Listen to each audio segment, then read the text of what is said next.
All right, welcome everyone. Thanks for listening. Jeff Orbitz here. Happy to be here with you today. Mark Haughwout is here with me as well. How's it going, Mark? Going great. So let's start with this one. We've got Dianne Feinstein, who is 90 years old, right? And I'm looking at the picture over here. I think you have the one up there as well. If she was a pilot, if she was a commercial pilot, she would have been forced into retirement 25 years ago. Right. 65 years old for 65. commercial. Yeah, 65. Yeah. Now, Congress back in July just passed legislation upping the mandatory retirement for pilots to 67 because, we've had a pilot shortage. Massive pilot shortage. Yeah. So, they upped it to 67, which I think is probably appropriate. I would even go maybe a little older because you're supposed to get, I think, an every 2-year physical and this and that after you're a certain age when you're a pilot. Yeah, I think it actually goes to annual and commercial after a certain age. Yeah, so yep. I don't have a problem with that. But the point, the fact that you don't want someone to fly your plane if they're over 67 years old, no matter how experienced they are, and they're forced to retire, is a sign. Would they vote? So Congress votes for that, but they don't vote for their own term limits. They don't vote for their own. You got to opt out at let's make it 90. You're done serving. You're done at 90. Yeah, it's ridiculous. So I never looked into this, and I'm curious if it could be a congressional law or if it would take an amendment to the Constitution. For an age or for term limits? Or for both? For a term limit or maximum age. So it would have to take a constitutional amendment. Because the Constitution dictates how old you have to be to get in. It's like 25 for a rep, 30 for senator, 35 for president, something like that. I forget the numbers. I'll look that up. But couldn't they, it seems like a law could be simply passed for maximum age. I don't know that you'd have to go to the Constitution. Maybe. Yeah, maybe. That's a good question. I mean, obviously they can set a law for the pilots. Right. They can say, okay, you're out 67 years old.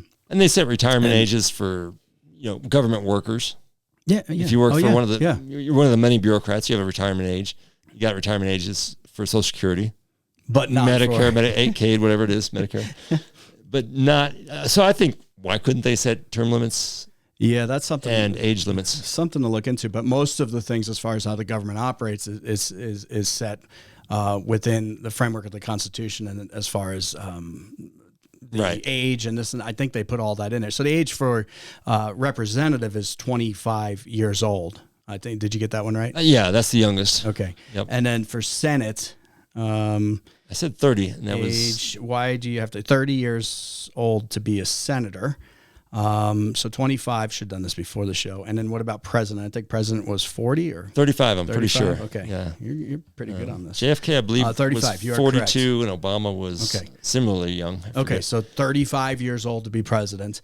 So they set those minimums, but I mean, and the reason why, look, I'm not trying to beat up, Senator Dianne Feinstein at 90 years old. That would be cruel to beat up an old lady. Well, yeah, figuratively speaking here. She was just hospitalized after falling at home, just days after New York Times confirms worrying developments, according to this article. And she was just recently seen at one of the votes, what was this, a week or two ago, and she voted wrong. And the staffers whispering, yes, or whatever it was. No, yes. Don't vote that way. You voted wrong. Yes. And she, totally, 90 years old. God bless her. That's a long life. That's well above the average life expectancy. Far above, yeah. For American females. And she's just not there. And neither, quite frankly, is Biden. I mean, you start looking at age limits on the president's side. And when you got somebody you're committing to for 4 years, and Biden's going to be what? We went over. He's going to be 85 or something by the end of his second term if he wins. Right. Wow. It's a little ridiculous. I mean, obviously he is not in charge. Like, he is a puppet. No, There's no doubt about it. No. As long as he can read the teleprompter, they'll keep him propped up. Yeah, exactly. But there's going to come a point where he does that poorly, and there's going to be a point where he just doesn't do that at all. And well, yeah. I mean, could you imagine a couple of years from now if he's trying still, to read the, he's still there doing it, and it's just ridiculous. So I don't. Well, okay, maybe the solution, because I don't want to be ageist and all of a sudden we're trying who sets the limit. Okay, I know a lot of what is Warren Buffett. He's got to be in his 80s or 90s at this point. He's still running Berkshire Hathaway. That's one of the most profitable. Still sharp. Yeah, it's still sharp. And Charlie Munger is his partner, again, very old. So it does depend. I mean, there are probably tons of pilots who are 75 years old who would be fine. And you might prefer them flying a plane than a newbie at 25 years old or something like that. That's right. You know, I was having this discussion over lunch today with a friend who we both have fathers that are hitting that age where vascular dementia is starting, early signs. And it's sad. Yeah. And it is sad. It's just part of old age. You know, we think of old people forgetting things, and now they have these terms like vascular dementia. It's like, reality is it's old age, okay? Mm-hmm. And that does set in as you get older and older. You know, we're all going to get older. We're supposed to respect our elders, but that does not mean they should stay in office in government. You can respect them without leaving them in office. Yeah, I'm trying to be respectful of people. Look, I don't agree with a lot of what Dianne Feinstein has done, but you get to a point where you start tarnishing that record because you're doing things because you're not in the right spot. I don't know what it's like to be a senator, but I imagine it's quite busy, and you should be hopping from place to place. You should be coming back to your home state, whether it's California. You should be coming back to your home state and going around the state, touring the state, meeting with constituents. Quite frankly, it's kind of a young person's game, if you want to put it that way. It really is. It's kind of this sweet spot between your kids have grown up and you're not too old.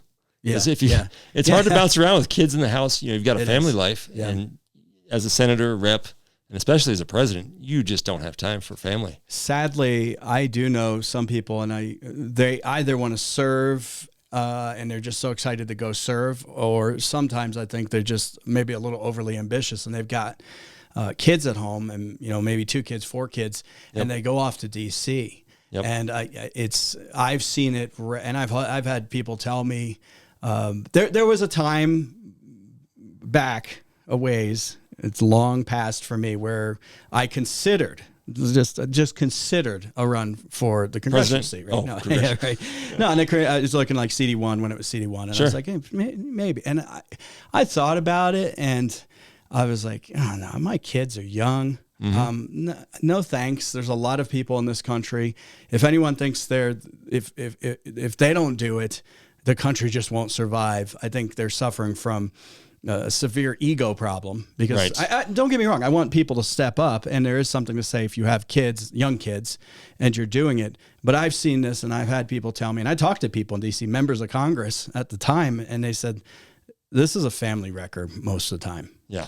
Believe it or not. Well, I remember when I was advised. When I worked at the Capitol, and this was 2005. Yeah. Ken Bennett was the... He was the Senate president. Right? Yep.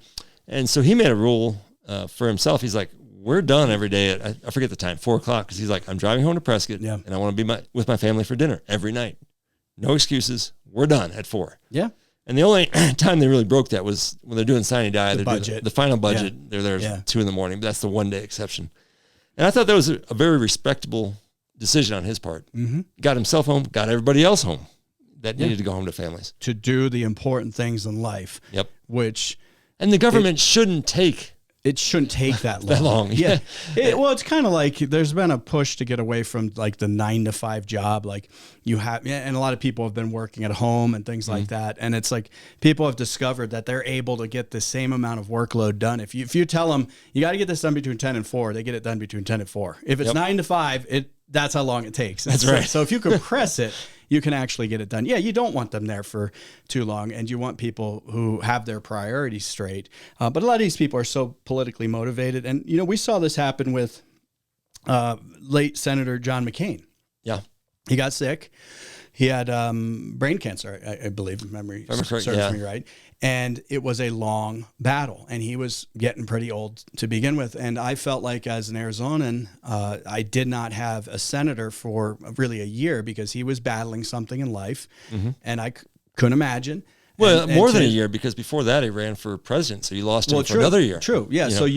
So they're not representing you while they're dealing, and I say, okay, you're dealing with something personal. Your position is bigger than you. Exactly. It's bigger than you. You got to say, I got to step aside. I'm dealing with these issues. And maybe Feinstein doesn't realize that, but her family and stuff should step in and say, okay, it's time. We got to move on here. And that's true leadership there.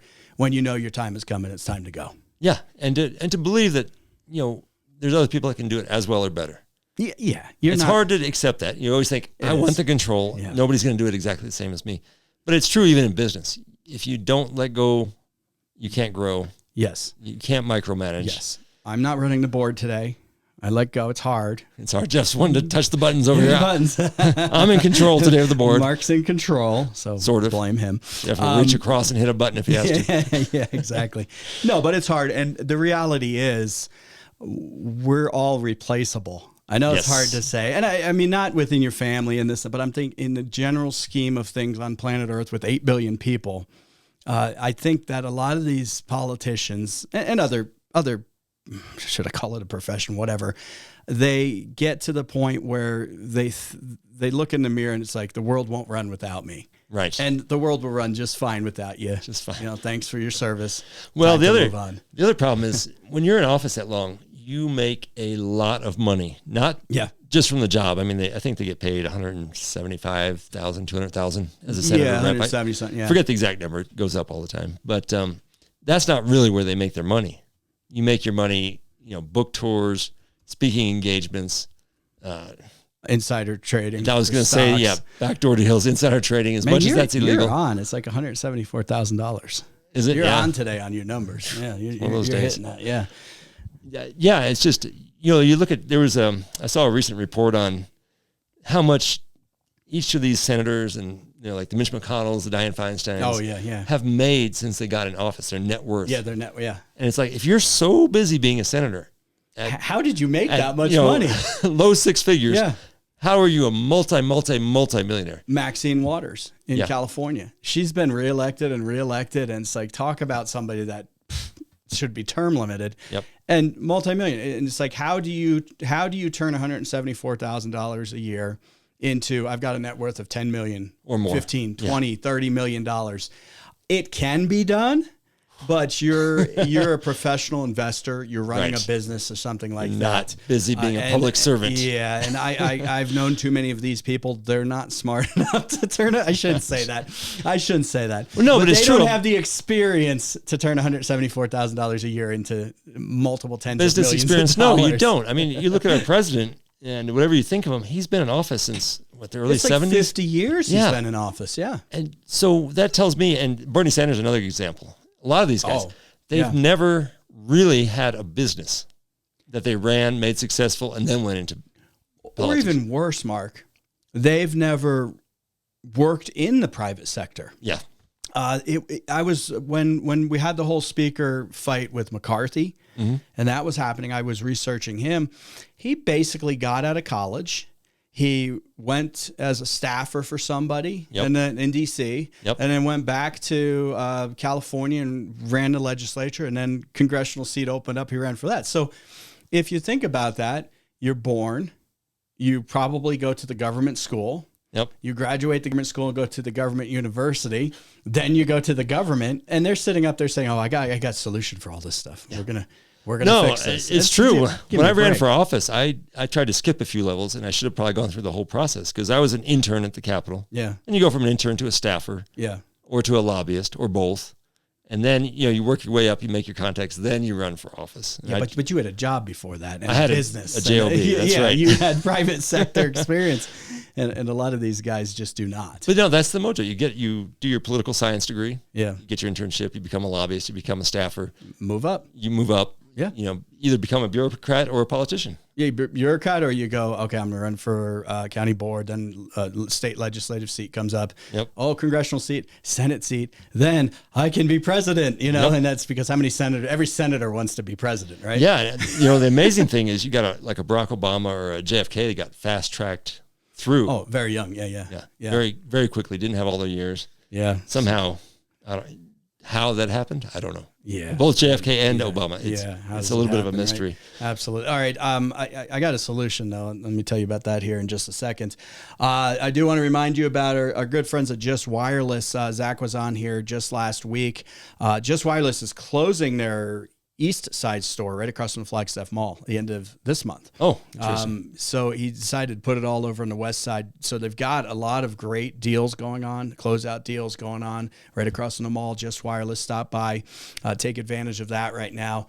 Don't forget, you can get a great smartphone, refurbished smartphone anytime at Just Wireless. They also will fix your existing smartphone, cracked screens, charging ports, all of that, batteries. Just Wireless will save you some good bucks. I've gone there before. Usually it's like $90 to $100 to get a smartphone. So if you just spent $1,000 on a new smartphone and then you smash the screen, they can fix it. And the battery too. Those batteries, they're making it go quicker. Yeah. You know, it used to be like years and years, and now it's just like a year or two, and it's just really going down. So go to Just Wireless. They'll be able to help you out. Don't forget to tell them that I sent you over there. All right, Mark, what I think what we need to do is, beyond the age limits for Congress, I don't think that's going to pass. That'll be a tough one. But term limits. Term limits might be the solution. You know, I'll play the devil's advocate here. Okay, please. So the thought is, by having experience, years of experience, like you bring a great value to the public. So you get a freshman senator, a freshman representative. They don't know their way around DC. They don't know the departments. They don't know the connections. Mm-hmm. They don't know the phone numbers. The experienced people, the John McCains, the Dianne Feinsteins, whoever, been in there forever, they know every in and out of government. And so they bring that experience with them every time they go back. Okay. Let me counter that. Okay. They know everything and have all the experience and know all the ins and outs and have all the connections. That's also the downside after some time, because oftentimes then they get into the shady deals. Mm-hmm. They get into the perks of Washington, D.C. or whatever office they're holding. And then a lot of times they often get to the private sector because they promise some back channel deal to some corporate entity. And then they wind up on some board, you know, pulling in $500,000 $1 million a year, something like that. So the problem with that is they never go away then, and they become part of that entrenched system. Yeah. But let me take this a step further. The real problem beyond that, though, because the politicians do go away at some point, is the bureaucrats. I mean, right. you need to start looking at term limits for on the bureaucrats. Seriously. And I don't know what that takes, because even Trump, with all the talk of, hey, I'm going to drain the swamp, he couldn't fire barely anybody. I don't even know if these people are fireable in Washington, D.C., if they're protected in their job, no matter what. Once in a while, you get the top person really screws up, and then they get a couple of the underlings out after some point. But all the people just below that who are really grinding and running this stuff. So hard. I mean, you worked at the city. How hard is it to get rid of a city employee? Now imagine at the federal level. I had no authority when I was on the Flagstaff City Council to even direct city staff, only the city manager and the city attorney. That's basically all your cities in Arizona. You think your mayor has a certain amount of authority or your council member has a certain amount of authority. They can't even direct staff except for those two positions in most cities in Arizona. Yeah, their city manager run. Yeah. It's not a strong mayor position. A strong mayor except position when there's COVID. Yeah, when there's COVID, then it's emergency powers like crazy. Yeah, then I remember the mayor of multiple mayors in Arizona all of a sudden put out all kinds of emergency decrees about this and that, and all of a sudden I didn't realize the power of the emergency powers that these folks had until that point. All right, love to hear from you. Talk with Jeff at iCloud.com. That's talk with Jeff at iCloud.com. Go ahead and get your comments in. Hey, remember, if you're looking to buy some physical gold and silver, and we're got some stuff on the economy coming up. I have bought from Justin here in Arizona at Desert Gold Exchange for many years. Arizona-based company. They'll get you physical gold and silver delivered quickly. Put them to the test. I think you're going to find that their prices are the best out there across the nation because they keep that overhead low. They pass the savings on to you. Give them a call. Desert Gold Exchange. By the way, when you do call them, don't forget to mention the Jeff Orvich Show because you get a free investor's kit. And plus, I like it when you mention the show because then our sponsors know their ads are all working. Here's the Desert Gold Exchange, 888-852-4343. That's Desert Gold Exchange at 888-852-4343. Back in a minute. This is the Jeff Orvich Show.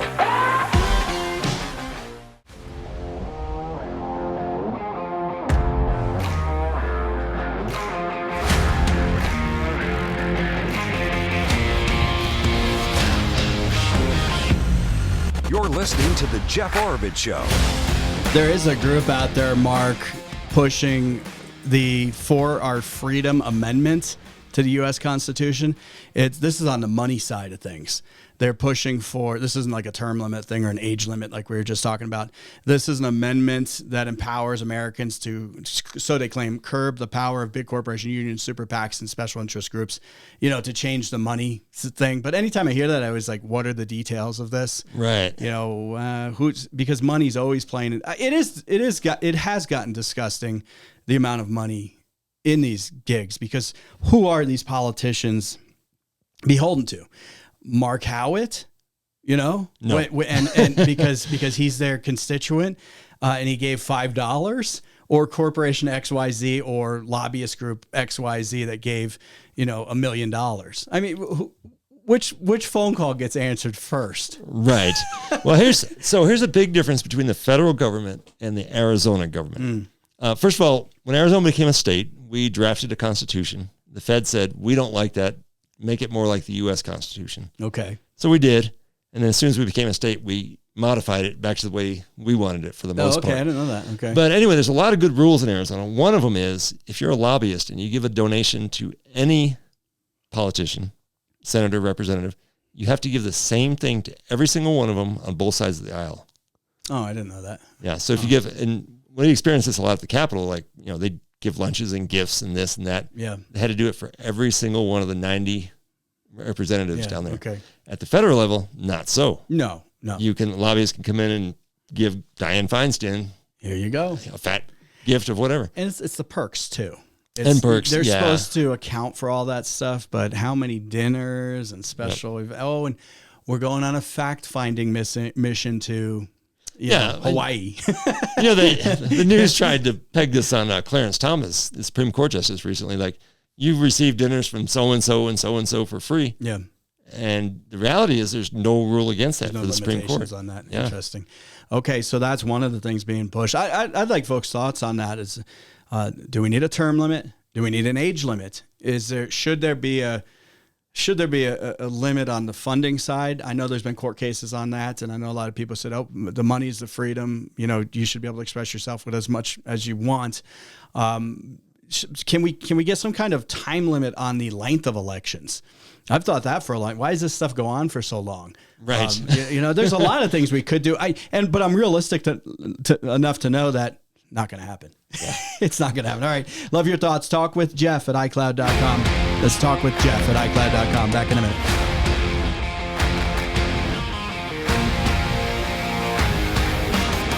This is the Jeff Oravits Show. You're listening to the Jeff Oravits Show.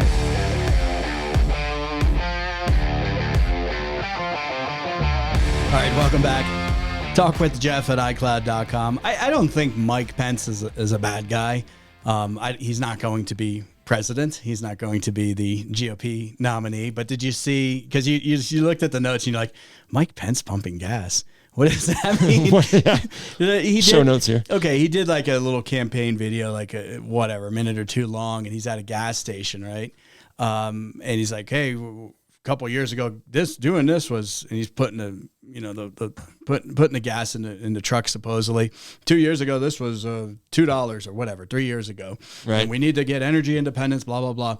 But the whole time, what so many people are complaining about, and commentators and this and that, like there's a ding. There's this ding going on, like he didn't choose the grade, so he was fake pumping. Yeah. And it's like, but I really don't.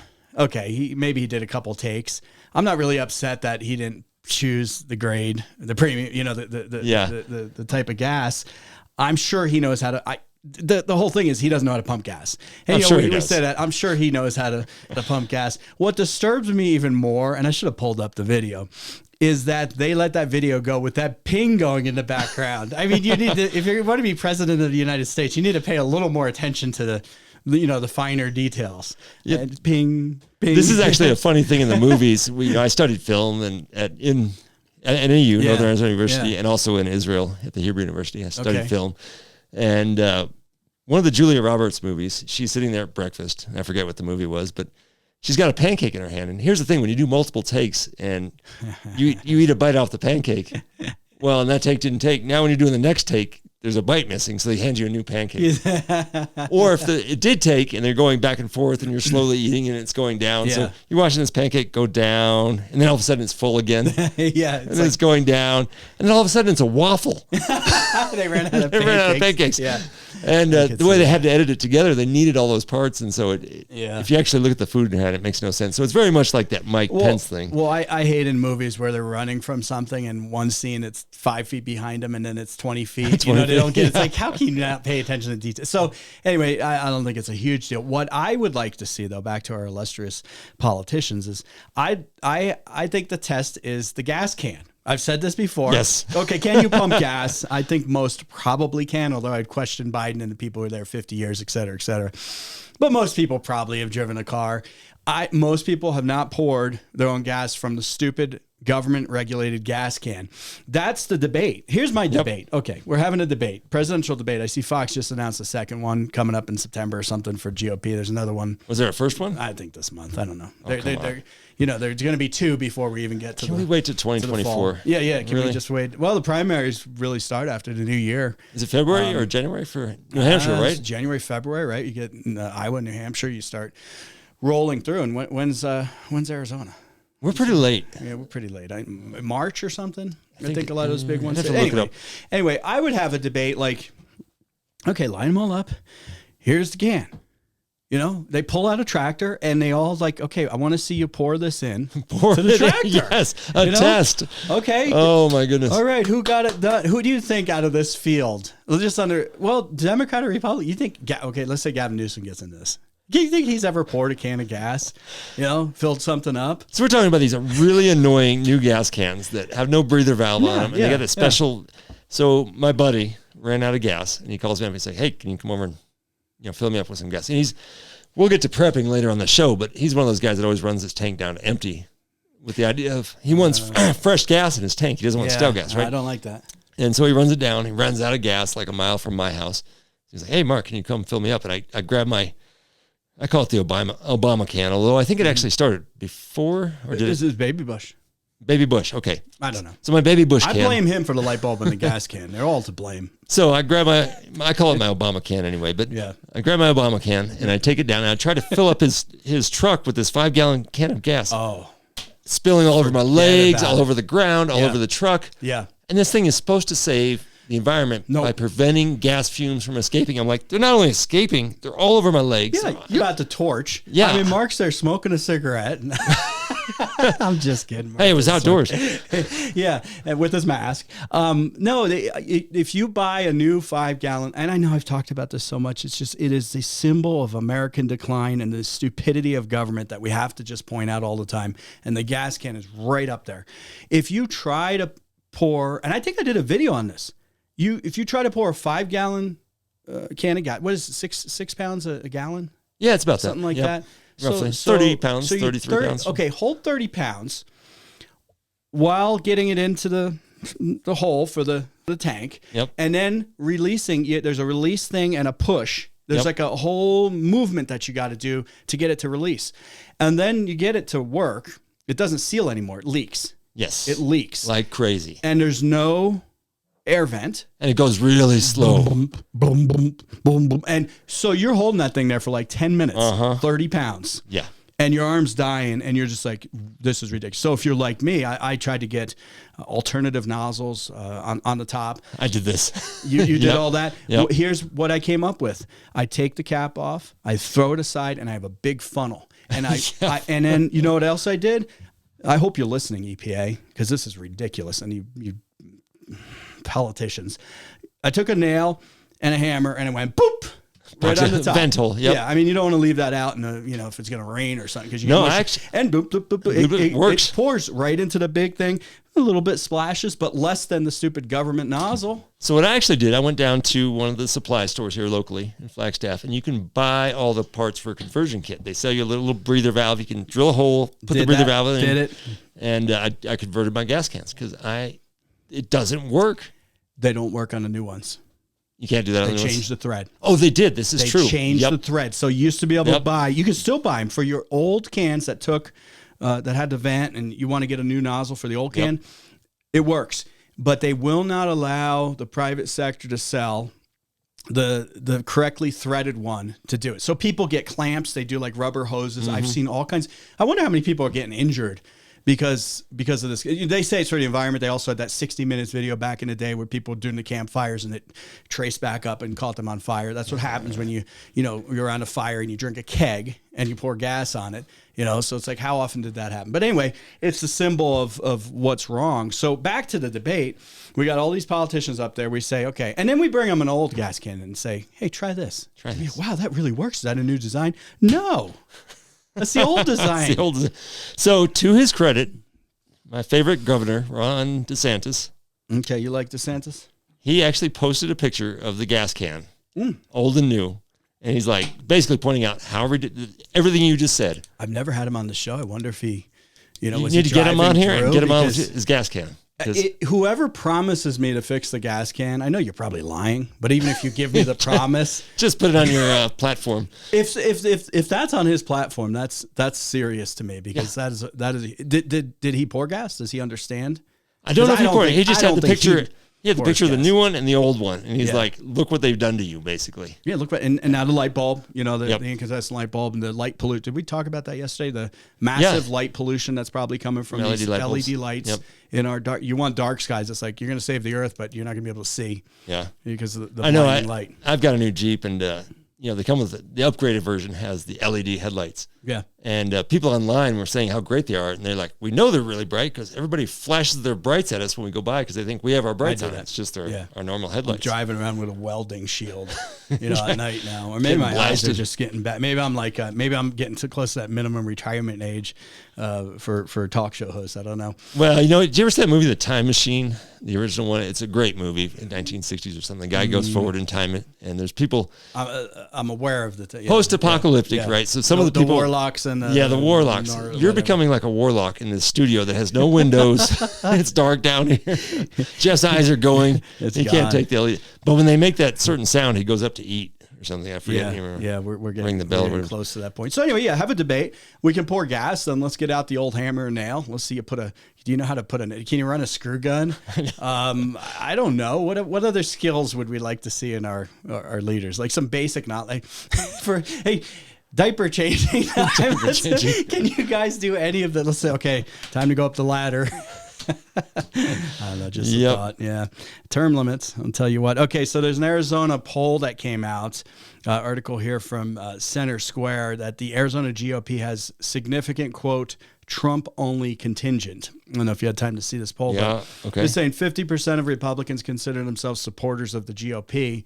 In comparison, 25% are loyal to Trump. And the remaining 25 view themselves as both party and Trump supporters. This came out August 6th. It's interesting with the election coming up, and I think Trump will be the nominee for the Republicans. I would bet real money on that, even though I don't know if he can pour a can of gas, to be honest, if he's ever... He's run some tractors and backhoes, I think, so he claims. Well, even Biden has a Corvette in his garage. That's true. But so does my uncle. My uncle's older than Biden, so... Yeah. And Biden had all the secret docks there in the vet. But that's significant because there's still a lot of people that, like, where will the Republican Party be if Trump's not the nominee? What does that mean going forward? Because people do remain loyal to him. I like Trump. I still like Trump. He has always said things that annoy me, quite frankly. I mean, and he'll shoot his mouth off sometimes, but that's him, and I've learned to live with that, and that's fine. I still think he's probably one of the only ones that could go in there and really clean house, save maybe DeSantis, but I don't know. Has DeSantis been in the game too long too, and governor, Congress, things like that. But then again, presidency is the last stop on the political tour. Yeah, I think you don't go any higher than that. I think DeSantis has the right amount of experience, the right amount of zeal. He's no candidate's going to be perfect, right? But I think of all the field out there, I think he is the most electable. I don't think Trump is electable. He's got a strong base, but he doesn't have a 50% base. It's going to be tough. I mean, that's he got the far right and the mid right really turn out for him last time. But the centrist people, those people that could go Democrat, could go Republican, he lost all those people. how could you vote for Biden though? I mean, after watching it and the scandals and what are they unearthing here, the $20 million and that keeps coming up with the Hunter thing and the obvious connections here between China and all this money. Mm-hmm. But I guess it doesn't matter. That doesn't matter anymore. It's just if you hate Trump, hey, well, here's I don't care if Biden's a crook. So they got Trump indicted on all these different things, but with any case, there's a discovery period, right? So if you have all this evidence, you also allow the defense to get access to a whole lot of documents, a whole lot of evidence you might not want seen. And I was listening to a great podcast about this today. This actually may turn out to be to Trump's benefit because you're going to have to bring out all kinds of, the false rush allegations, the Hunter Biden laptop, everything is going to have to come to the forefront. You could have Maricopa County supervisors subpoenaed to Washington. You could have all these things. Yeah. You might discover a lot more out of this that might really help Trump and the GOP in general. You might. And there was another poll that came out, or just general information, that people are, no matter how many more indictments come, it's the shock factor has now worn off for most Americans. Because they're like, okay, if you were into that, you were into that. So a lot of people are over it. All right. Love to hear from you. Talk with Jeff at iCloud.com. Hey, don't forget about our good friends out at Timberline Firearms and Training, just 5 minutes north of the Flagstaff Mall. Indoor shooting range. Great shooting range out there. It really is. I got to go. I have a gift card still from there that Angela got me a long time ago. They got the Liberty safes, accessories, firearms, ammunition. Rob was in just a week or two ago. He said the ammunition's finally kind of come back online and come down to some degree. You know how that had like gas backed up. Yeah, like gas cans up, but. Anyway, go on out there. Don't forget about their great training courses. They got everything from beginning to in the middle, or if you're an expert level, they'll bring you to that next level. 928-526-7900. That's 928-526-7900. Or head on out there 5 minutes north of the Flagstaff Mall. Hang tight. Back in just a minute. This one's pretty crazy, and I think it'll tie in good for next hour, Mark, because we're going to talk about some preparedness issues. You're talking about your buddy that ran out of gas, not letting your tank go down to almost nothing. I don't think that's a good idea. But there's this Maui hotel, really this town in Maui, widespread in Lahaina town, including Front Street, popular shopping and dining area. County of Maui spokesperson, anyway, said that this fire just ripped through. It basically took this whole town out. So this is not a lava flow. This is a wildfire. No, this was like a wild, which is weird because it's, I don't know. I was in Kauai not too long ago, and they get 300 inches of rain a year. Of course, there is the dry sides of these islands too. I've never been to Maui, but this fire just ripped through. I think there's at least 6 people dead so far, and it's just the whole area is just torched. I'm not sure what happened there, but I saw a news quirk about that, and it said people fleeing into the ocean to escape fire. It was really fast moving, and we've dealt with fast moving fires here in northern Arizona. I know a lot of people are very upset right now. There was the finding that came out on the Forest Service on the fire that happened. Rob Wilson was talking about this, that happened north of Flagstaff. Yep, Timberline area last year. Yeah, and they said, well, we can't determine what the fault is here, et cetera, et cetera. And there's a lot of people upset because there's a lot to be upset about. But I think it really goes back to management of these forests for so long. That's why I get upset about the new national monument that they added, the 1,000,000 acres in northern Arizona around the Grand Canyon. And it's like, all of a sudden now the federal government has tightened up control even more. And I know you've got some stuff on private property amounts in Arizona as well. Yeah, and as they do that, I mean, they're ultimately responsible for the forest thinning, the forest management, all that stuff. And when the more designated it is, the less you can do in it. Like wilderness areas, you can't go in with chainsaws, so they have to hand cut saw. It just makes it much more difficult to maintain the land. The more it's protected. Yeah, it's federal land. It's one thing. It's BL land. It's one thing. Moves up to national park or national monument. It's on national park is tighter, and then like you said, wilderness area. Yeah, it's even tighter controlled. It is. Yeah. Well, we'll talk about that. Yeah, coming up. And I know you've got some prep talk. Yep. As well that you want to hit on. So we'll get that. Plus your comments. Talk with Jeff at iCloud.com. That's talk with Jeff at iCloud.com. All right. We'll see you next hour.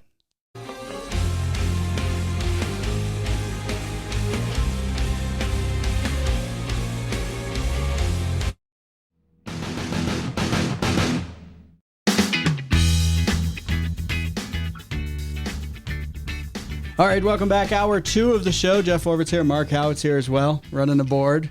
Making a few mistakes along the way, but I got this. It's a trial by fire. A true professional teaching me, so. Well, I don't know about that.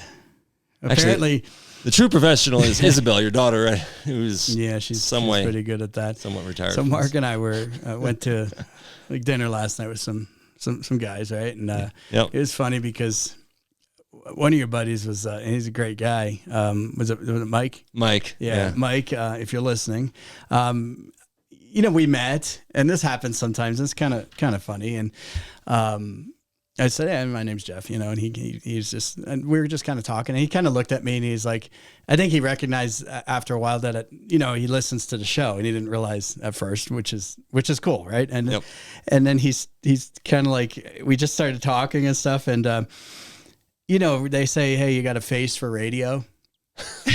Something like that. But I was like, well, he's like, "Oh, you're not like how I pictured you," something like that, right? And I was like, "Oh no, what does that mean?" He's like, "Well, I thought you were a way uglier dude." I wrote it down here.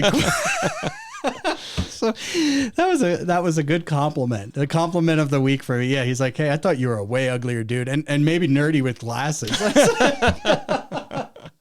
Thanks, Mike. Oh, that's great. Yeah, and you can actually, we got live video for those who are watching. Yeah. Check out the video if you want to see. Podcasting. I'm way uglier than you think.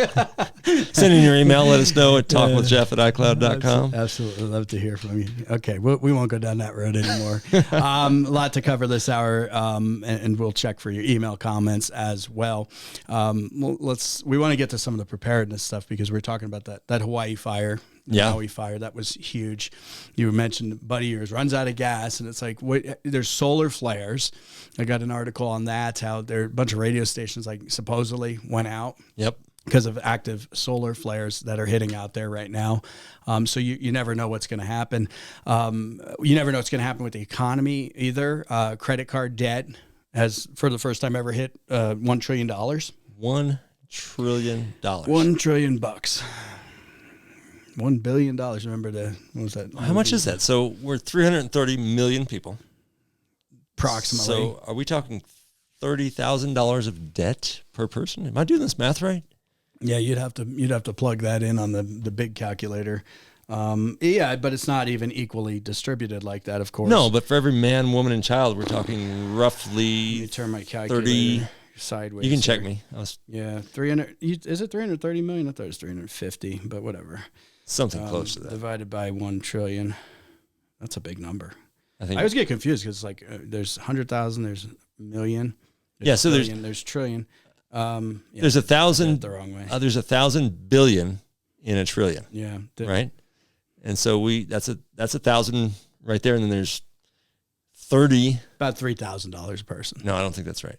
I think it is. I don't. Apple is it right? Me. Oh, it is right. Okay, so 3,000. But you're talking every man, woman, and child in this country, and not everybody has a credit card. So if you listen to us doing math, so don't take financial advice from us. Yeah, do not ever take financial. No, you got to look at households. So right, like that. So it's family of 4. Your average debt is 12,000, but that's across the board. Yeah, well, yeah. I mean, people and some people have. You ever listen to like Dave Ramsey? And people call in and they're like, "I've got 100,000 student loan debt, and I've got 50,000 on the credit card. I've got 100,000 in auto loans," and it's just like, it's incredible. But it is a sign.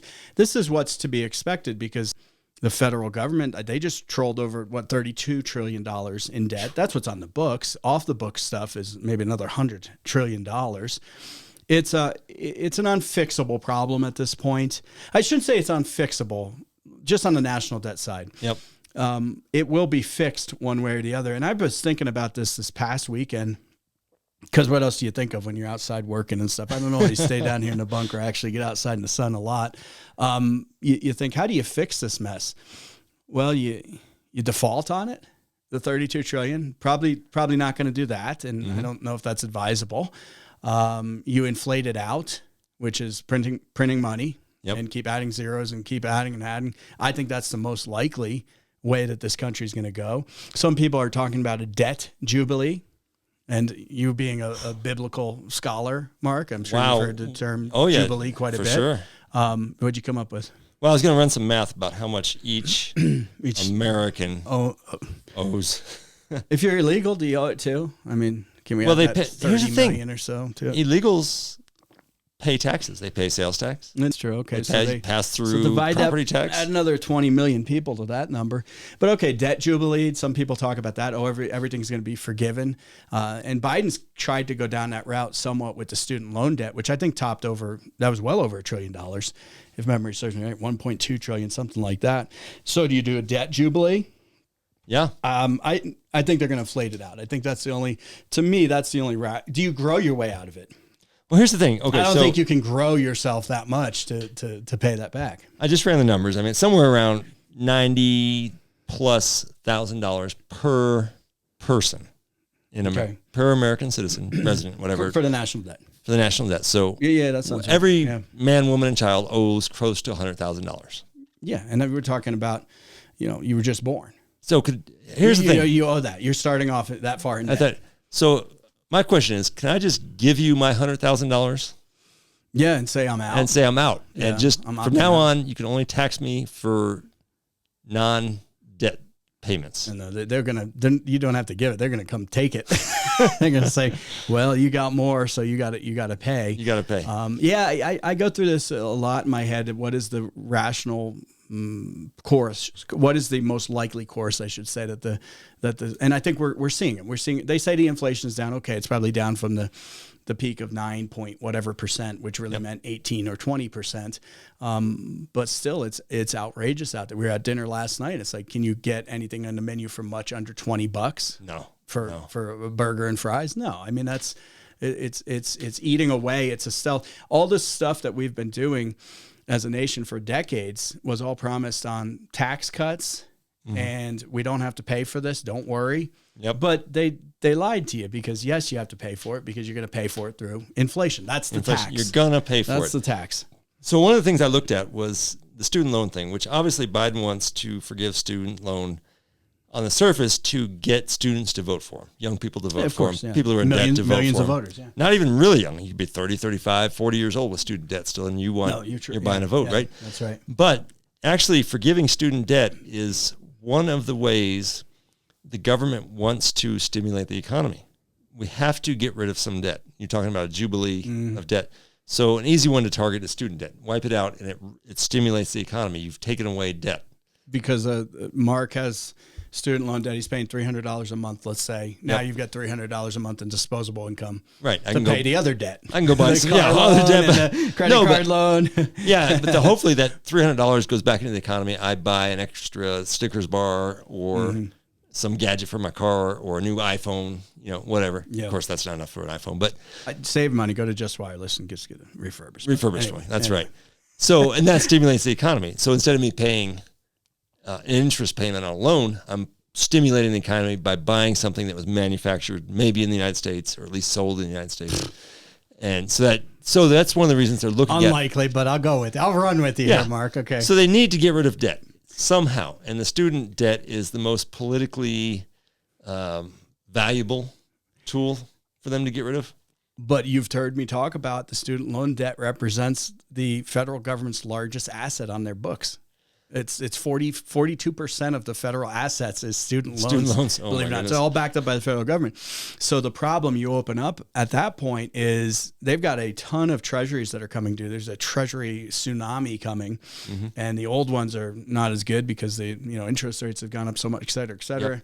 Yep. And so you got Biden saying, let's sell these treasuries. Oh, by the way, we want to forgive our largest asset, which is the student loan debt. So it's all interconnected and all creates problems. Well, the bottom line is debt is bad at the federal level, at a personal level. It's just a bad thing. That one of the classic verses in the Bible says the borrower is the slave of the lender. Yeah. And it's so true. Well, I would divide it up a little different, and I don't give financial advice. So the preface is the warning is right there. I've been in real estate for a long time, and before I did that, I forgot to mention Kelly Broaddus. who's a great sponsor in the program. And I got a video, by the way, up at talkwithjeff.com and on the YouTube channel. Please, we're doing video. Subscribe to that. Kelly was talking about the median home prices, which I don't know how people can afford these anymore. There's like $700 or something, $1,000 in Flagstaff. Call Kelly Broadus if you're thinking about buying or selling a home. She'll be able to help you out and get through the challenging times of the market, which is really there's not. She said there's more than there's been, but there's a lot of people who aren't moving because the interest rates they've got, the old. You're not going to move out of a 2.5% to go into a 7% unless you got to move. Kelly can help you out though. She's been doing this for a long time. Call her up, Kelly Broadus, 888-446-5602. You can also go get the valuation of your home right now by going to northernarizonafinehomes.com. That's northernarizonafinehomes.com. But no, back to this problem. You forgive the student loan debt, Mark. Mm-hmm. Well, what about my mortgage debt? Yeah. What about my business car debt? Loan? What about my car? What about your business debt? What about the credit card debt? Where do you draw that line? That's the problem because you're talking trillions and trillions of dollars debt. And a lot of this debt, somebody is, okay, if it's on the federal government's book or the Fed's book of $1+ trillion, 40-something% of their assets, student loan debt. Okay, car loan. That might be a private note holder. Yep. You can't forgive it. So you might have, Mark, lent someone $10,000 to borrow a car. You might start a car loan company or a credit card company. Those are private organizations. Mm-hmm. Mortgages, that's questionable at this point because it's been quasi-governmentalized over the years and backed by the federal government. We've seen that disaster over and over again. So yeah, where do you draw the line? Now you talked about debt as being a problem. I think it is a big problem for a lot of people, but then there's also a constructive use of debt that the United States used to do, which is the United States in the 1900s and 1800s borrowed a ton of money, but they put it into they also didn't have income tax. Didn't have income tax, yeah. So they had to borrow the money. Yeah, well, no, I'm not even talking about. Okay, the federal government may have been borrowing money, and then J.P. Morgan at one point came in and bailed the country out, quite frankly. But I'm talking about the United States in general, in the 1800s, early 1900s, was borrowing businesses was borrowing tons of money, mostly from Europe, and they were putting it into productive assets. They were building factories, things that did something, not I bought it and I got a jet ski, or I went and bought a new computer, or I financed my phone. I mean, really? Or your groceries. This is the worst one. Consumables. You can't finance consumables. It's ridiculous. So that's the difference we're seeing in this country is we're not debt can well. We've had this conversation about alcohol. A little bit of alcohol, okay. Yep. A lot of alcohol, probably a problem. Debt for some people can be put into productive assets. For most people, apparently, and especially the politicians, we pluck these politicians and bureaucrats from the general populace. So of course, debt problems then go to the federal side and the state side because they're just bringing their dirty laundry with them. Quite frankly, their bad habits. So I guess for the most part, I probably agree with you. For most people, it's become a real problem. So here's the real question, Jeff. So the federal government's put on X number of $1 trillion, right? Mm-hmm. Say that we've added 10% to the national debt in the last year. Probably last 3 minutes, but no, I'm just kidding. Let's say we did, right? Let's say we added $3 trillion. Yeah. But if inflation's also at 10%, we technically didn't add anything, right? If you've devalued the dollar 10% and then also took on 10% more debt, your actual... but I don't think we're there. If you could get to that parity, but I don't think we're... It's inflating your way out of debt. Yeah, it is. And but the challenge is sometimes that spirals, well, not sometimes, generally every time in history that they try that route, it fails and causes a massive inflationary storm. Mm-hmm. Think Germany 19... Oh, even back to the Roman Empire. Rome. If you ever heard the term clipping the coins... Yeah. They were clipping the coins, and then they were diluting the base, the precious metals out. Yep. And you can see it over time. This is why quarters have rough edges on them and our dimes. Yeah. Right? And why you can see the copper tinge around it. Yep. And it used to be all silver. The rough edges were so you couldn't clip the coins. Yeah, no, you're correct. Yeah, literally. Yeah, you're right. And then, but they started clipping them. They took out the precious metals and replaced it with base metals. Yep. I mean, we did that. We're doing the same thing. It's not People new. really don't change. No. We got 5,000 years of recorded history, and it kind of just keeps doing the same thing. Same thing over and It's over. a little different, but Yep. and you have some new gadgets and things like that. Instead of the abacus, we whip out our iPhone. Well, and in the old days too, like countries would borrow from other countries or get in debt to other countries. And then what would happen is if they didn't pay the debts, the other country would come in, start a war, take them over, turn them into slaves. They would acquire the assets. Yeah, and a lot of times it was the people Yeah. that they would acquire. And, forced payback through slave labor. And yeah, that did happen a lot. yeah, that lesson has gone on for 5,000 years. Is it going to happen again? I mean, is there a point Well, where... yeah. Modern history, this is still happening. Nothing's changed. All right, love your thoughts. Sorry to go on a tangent there with you, but and because we're going to talk about preparedness stuff, but I think this is all part of it. Debt preparedness is a big thing. When you look at this and you really scratch your head. And when I talk to members of Congress privately, if I have that opportunity, or sometimes before the show, in between the break, whatever, the conversation is oftentimes, this is really dire. And then they come on and say it's dire, but personally they'll tell you, oh man, It's really dire. it's really, really bad. All right. It's a good time to call Gutter Helmet of Northern Arizona. Before you know it, I promise you, we're going to be getting into the fall, which means all of that stuff is going to be falling on your roof and into your gutters. Don't go buy one of those cheesy screens at the hardware store. They just get clogged up. Gutter Helmet's been around for a long time, 40 years of experience. One of the best transferable warranties out there. If you call them right now and get an appointment set up before they get super busy, because falls are one of their busiest times, call them now, mention the Jeff Orvich Show. Normally it's like 30% off. Carl, the Gutter Helmet Man's throwing in another 5%, 35% off. But you've got to mention a show. Do it right now. Give Carl, the Gutter Helmet Man, a call. 928-318-6555. 928-318-6555, or go to gutterhelmetnaz.com. This is the Jeff Orvich Show.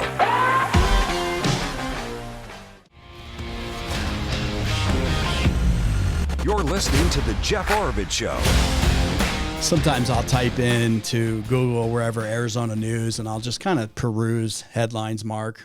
What's going on in the state and what's going on, what's the big news items. And one of them that pulled up a lot, just kind of the ramp back to what we were just talking about, was this big push that food stamps direct August payments are, ending in 4 days. I don't know when that article came out, up to $1,691 for Arizona residents. That's like a family of 8 or something like that. But I think that shows the sign of the times. And I've talked about the food, they call it SNAP now. Right. Yep. Food, I don't know if it's not even food stamps. Not even food stamps. It's a card and a PIN number. Yeah. And I look, sometimes when I mention food stamps, people get upset because some people are on them. And I get, if you're in the most dire of situations, okay. And I guess that's what they were intended for. That's what they're intended for. But we've seen the abuses on that.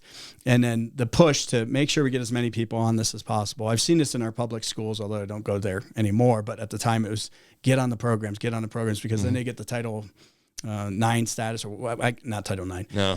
Whatever the title status was, where they are then eligible as a school that's considered below that income threshold. I apologize for not remembering the exact vernacular of the federal government speak, but they push these programs. So I'm seeing all these articles like, got to get that in, got to get ready to get this. And so it's like, it's gone from, you go to a store and you peel them off and, there's some sort of, there is a action here too. It's just a regular debit card.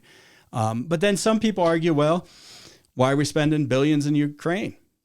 Okay, how can you argue for, and I don't argue for money for Ukraine, for example. Right. I don't argue money for any of these programs. Right. I know it might sound, you might think I'm a little heartless, but I think that you can say, let's have a safety net, but why then can't it the turns safety net into a socialist state? Why can't the safety net be local? Why do they Yes. have to take the money out of your pocket, my pocket, Yes. all the way up to DC, Yes. through a bunch of bureaucrats, and we get a percentage of it back? Yeah, we have to beg, and then we got to go to those. Beg. Please, please, Senator Sinema, we need help, you know, and then they're like, oh, let me do this and I will give this. And then, oh, remember I did this, like the little fairy. Yeah. Oh, we'll give it back to you if you drop your speed limit to 55, or we'll give it back to you. You know, there's always a condition when our money comes back to us. By the way, your school has archery courses or you teach hunting. Oh, we're not giving you funding. That was the latest one. It's ridiculous. You know, so it's like, why do we put up with that stuff? Why not just lower my tax rate, or even just give me a better tax deduction for when I give to the poor locally? Yeah. Why not handle these issues locally? You know the person that's suffering. You can help them out. You know, you can be a good neighbor. Mm-hmm. That DC is not a good neighbor. The government cannot figure out who to help out. They're, quite frankly, especially DC. Yep. If it's far away, it used to be the churches, used to be the and there's no groups. Accountability with DC. No. The church, the charity, the local shelter, the local food bank, whoever knows these people, knows if you're being an alcoholic, knows if you're spending them money on drugs. So when you give food stamps out, back in the 80s, what would happen is the people get the misusers would go into the grocery store with their food stamps, buy a bunch of ribeyes, go out to the parking lot and say, hey, ribeyes half off. Ribeyes on sale. I've seen this with my own eyes, right? Yeah. Now what they do, they got the card and the PIN number. They all literally meet up at Bushmaster Park here in Flagstaff. Oh, really? Trade them for 50 cents on the dollar for cash. Yeah. So but people say, oh, it's not taken advantage of. Look, if you're on these programs, I feel for you. I don't if know you truly need it. If you truly need it. And if you're like, we're sending $1 billion, billions of dollars to Ukraine, well, then obviously we have enough money to do this. But I would argue we don't have money for any of this stuff. No. And we went over the figures. Just we've been going over the figures on the show for 7 years. We don't have money for any of this stuff. The way to fix it is you end it all. Yes. You get rid of all the stuff, and then you empower people to have more money in their pockets because they're not getting taxed to death. Yep. They're not getting eaten away. You fix the monetary system. You get back to real money. Yep. You backed by something. Back it with something. Back it with anything. I'd say gold and silver. BRICS nations are talking about it. They're meeting August 22nd. I'd be happy if you backed it in, salt. I mean, something that's real, that there's a limitation Domestic product. Exactly. Produce something here. If you're making stuff, if you're making microchips, cars, whatever, you're producing something that is backing for our currency. Exactly. And then we have real value again, and then you don't have to go begging to the government. We've got to get back to that. Sadly, we're a long way from there, Mark, a very long way. All right. If you are in a spot where your heater's out, not your heater, but your AC, you got to get that fixed right now. I know it's still hot in a lot of places. Call Gettles High Desert Mechanical. They'll be able to help you out. They fixed my HVAC system here in Flagstaff. Gettles has been around for 30 plus years, northern and central Arizona. You need a new system, retrofitted system. Get your heater serviced before it starts getting cold. I'd call them right now to do that as well. Call Gettles High Desert Mechanical, 928-567-2200. That's 928-567-2200. Back in a minute.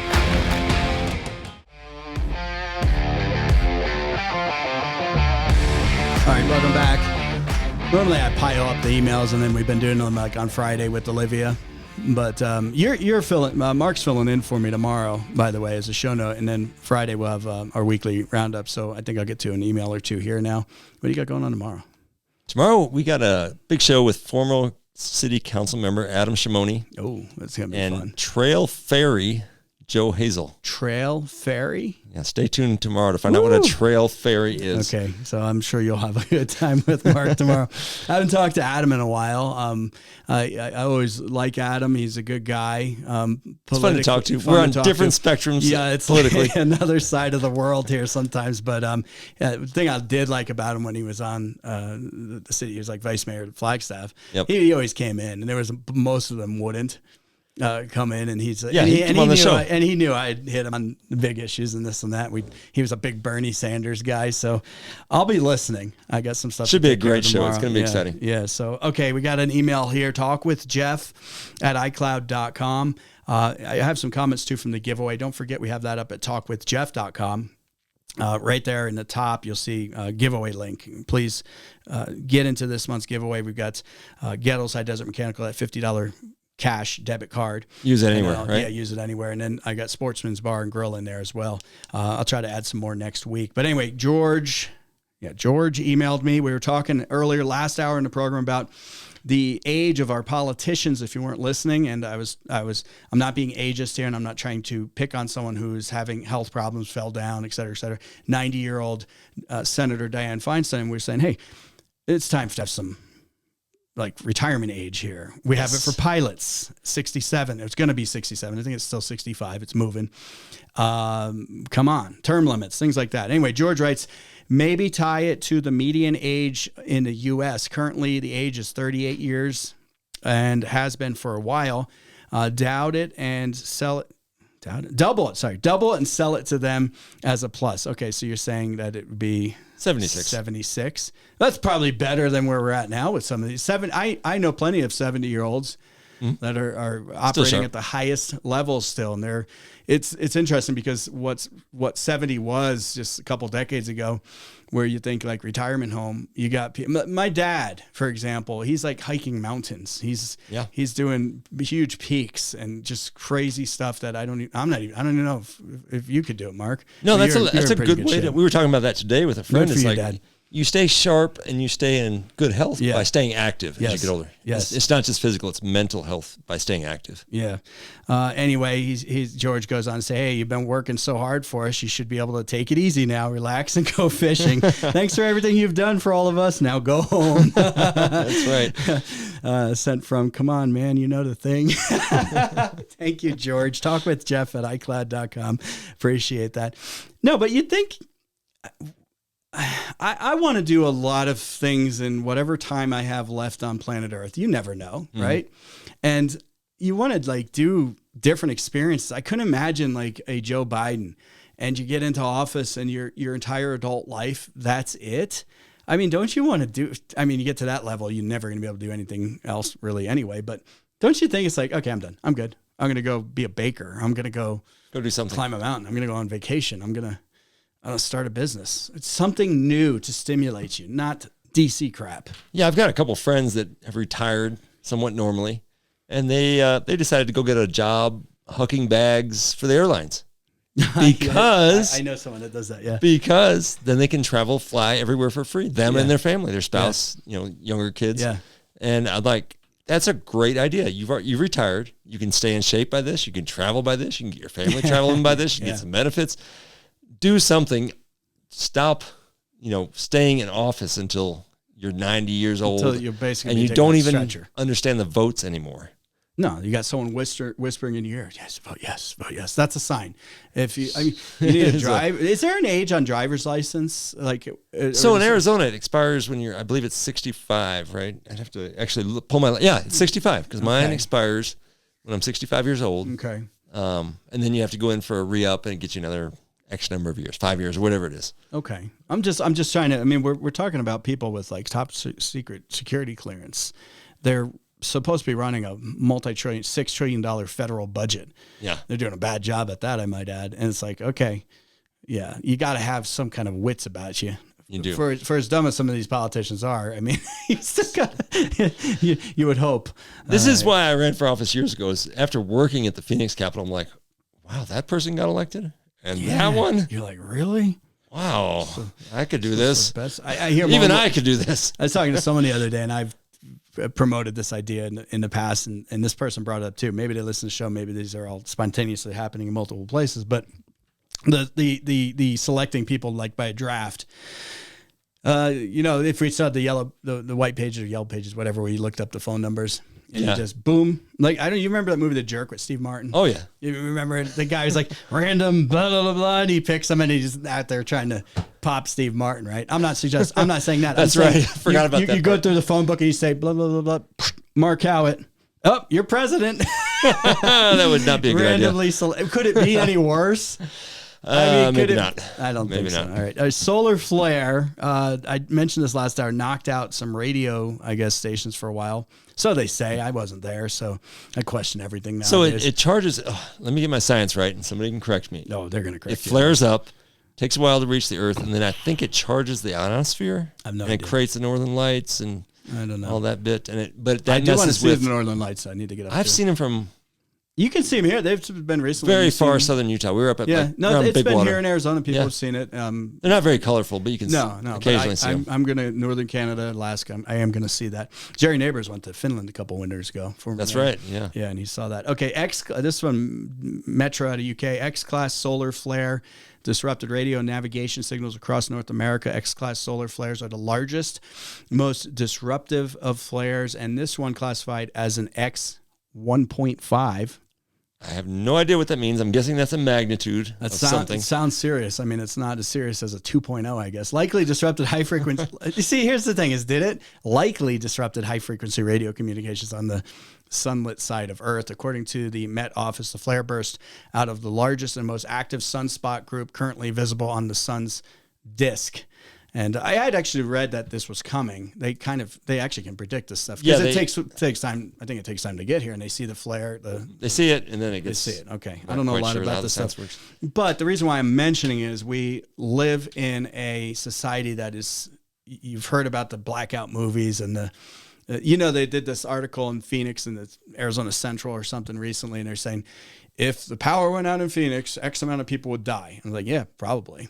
But what would cause that? Right. Nuclear war, electromagnetic pulse or something, or extreme solar flares, or some kind of unknown alien technology that we're unaware of or something. Or, massive nuclear power plant meltdown, which is highly unlikely. Very improbable. But so the nuclear power plants, I mean, most of them are designed, oversimplifying it, where if something goes wrong, the rods drop in that slow the reaction, and it basically shuts the reaction down. Yeah. But then you got Fukushima in Japan, where an earthquake can upset all the safety measures. Yeah, I was watching it out of Japan. They did a docudrama. It was in Japanese, so you got to deal with the whole overdubbing thing. Yeah. Oh, overdubbing. Read it. I did the overdub, and the kids are like, "Oh, this is awful. Put it in where For some reason, overdubbing on Asian movies is the worst. Yeah, I did. The language barrier is too far apart. Yeah, but it's still. I just didn't watch the lips, and that's the best thing. But anyway, it flooded. And it actually flooded the backup generators with seawater. So it was like, really? How did you not design? So that was just extreme human error. And human error can happen. But even that one, there's still a lot of problems there. There's been very few. 3, I can count major. 3 Mile Island. 3 that I can think of. Chernobyl and Fukushima. Yep. But yeah, anyway, so they say power goes out. Yeah, a bunch of people are going to die. And it's like, well, yeah. A bunch of people are going to die if the power goes out. But what could cause that? And how can you prepare yourself? I wish our country, instead of spending billions of dollars to Ukraine, billions of dollars on bases around the world and all this stuff while our bridges fall apart, well, people have been begging Congress and the so-called powers that be to harden the infrastructure in this country. And what's it going to take? China doing the burst up in the atmosphere, an EMP, a solar flare, and then all of a sudden people are without everything that sustains us at this point. Yep. Yeah. EMPs are actually fascinating because they probably won't upset your iPhone, but it's bigger electronics, longer run wires are the ones that really get hit. The so power lines, transformers, things like that. That kind of stuff. And it's happened before. I think it happened early on in the electrical age, let's call it. And I can't remember, it's late 1800s, top of my head, I'm doing this. And it fried a bunch, I think solar flares, fried a bunch of stuff. And that was when there was barely anything on any kind of, people weren't reliant. People didn't have refrigerators. People didn't have all this. They knew how to survive and to live without this stuff. We don't. Right. I mean, we just don't. So you talk about preparedness a lot. Yeah. When people hear preparedness or prepper, they're thinking the crazy guy with the bunker and the freeze-dried food for 10 years and the guns and on and on and on. That's like me and you and half our listeners. We're not so crazy anymore. I like this thing I call everyday prepping, which is simple stuff like when your gas tank gets to half empty, refill it. Yeah. It doesn't cost you any more to keep a full tank than an empty tank. And you're going to use it anyway. Yeah. Right? So, and food, like don't store up, like Y2K, a lot of guys stored up beans and rice. I still got it. You still got it. We're letting it age. Oh my goodness! You're coming over tomorrow. You can get some beans and rice. Yeah.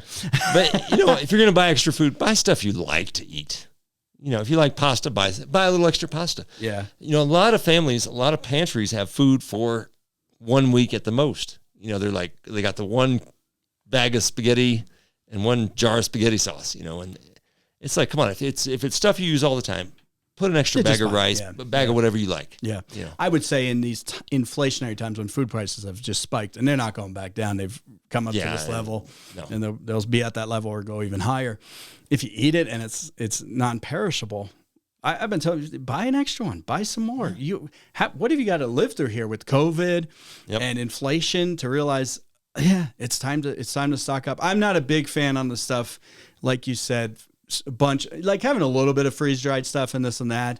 Okay. Yeah. But what I have found is whenever I've bought that, 10 years later, I'm like, this thing's crap. You know, it's not, and they say it lasts a long time, but then you're like, this looks sketchy. No, you got to rotate. And you never eat it. Yep. You know, what do you normally eat? I had, I never like to, I don't want to embarrass anyone, but you know, when everything was hitting the fan, people would go out to the store and they're buying like food that you would never eat. Yes. And I'm like, what is it? You don't eat that. Why did you buy that? I think we still got it sitting there. Yeah. It's like, just buy the stuff that you're going to use.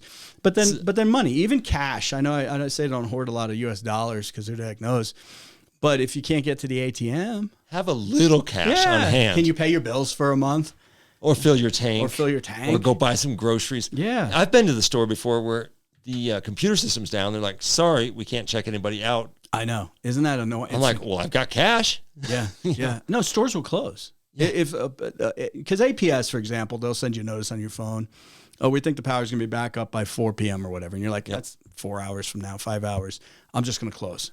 Yeah. Back not too long ago, you'd be like, okay, well, we're fine. Let's just get out old pad. Do you remember? Okay, so we're talking to the older crowd, and the younger crowd might not even believe this, but there used to be a time in the grocery store where a guy had this little handheld gun, and he'd go around and put stickers on every single thing in the grocery store that said $1.79, $2.29, 59 cents, a sticker on every single item in the grocery store. Wasn't that long ago, right? And the checker would read it and like type it in faster than the guy now can scan. Now they can't even look up the SKU or whatever the barcode. You know, you get an orange and it doesn't have a sticker on it. They're like, there's no sticker. What do I do? What do I do? And you're checking yourself out half the time now. Well, half the time I'm like, what do I do? I've got an orange. How do I check it out? Bagel. B-A. And you're like, no, not a dozen. I just got 2 one, bagels. Whatever. Yeah. And then you put it in and it's like weighing it. And if you move it, Safeway's awful with that. You like take it, it doesn't keep up. Put the item back in bagging. Yeah, you're like, really? Okay. Yeah, I'm trying to steal your bagels. I guess, though, it's probably happening in places like San Francisco. People are walking out with, bagel necklaces. Well, I just saw another, I think it was an iPhone store or something it was San Francisco or one of these California towns. I forget exactly. San Jose, I think it was. Yeah. People just walking in, daylight hours, pulling everything off the walls, stealing everything. Yeah. There was one in California where the owners started whacking the guy recently. Yeah. And they were like, you're not, the guy came in and you can't do anything about it. He's walking out with stuff. And they just started, they beat the heck out of him, I guess is what I should say. And then now the reality is, though, they're probably going to be charged with something for defending their store. And then sued. And probably sued. Yeah, this guy's going to wind up owning the store. You remember we had that law back, we actually passed in Arizona that a felon cannot sue their victim. And that came from California. It all comes from California. Some guy was robbing a house and he got injured. Unbelievable. And then sued the homeowner. Yeah, unbelievable. It shouldn't happen. All right. And here's the thing, that passed with only, I think it was 60 to 80, I forget the number, but not everybody in Arizona voted for it. No, that should be 100%. It should be a voting test. Yeah, it should be like a Cuban election. All right. If you're thinking about refinancing your home, call Kim Dawson at Nova Home Loans.